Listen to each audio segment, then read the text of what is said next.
আসসালামু আলাইকুম। স্বাগত জানাচ্ছি খেলাধুলার আপডেট নিউজ ট্রেন ক্রিকেটে।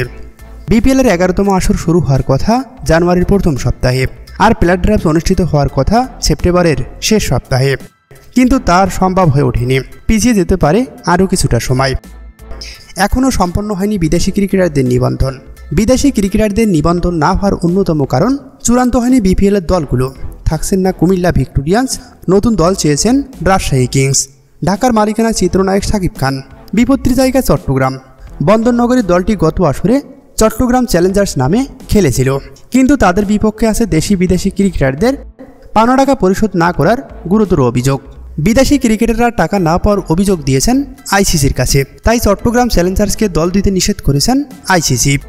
নতুন করে মালিকানা চেয়েছেন সামির কাদের চৌধুরীর চট্টগ্রাম কিংস, কিন্তু তাদের বিপক্ষেও আছে বিসিবিকে পাওনা টাকা পরিশোধ না করার অভিযোগ। পাওনা টাকা পরিশোধ করলেই কেবল দল হিসাবে খেলতে পারবে চট্টগ্রাম কিংস, যদিও সময়টা খুবই সামান্য। বিপিএল 2025-এর আসরে চট্টগ্রাম কিংসকেই দেখা যাওয়ার সম্ভাবনা সবচেয়ে বেশি। সেক্ষেত্রে বাদ পড়তে যাচ্ছে চট্টগ্রাম চ্যালেঞ্জার্স।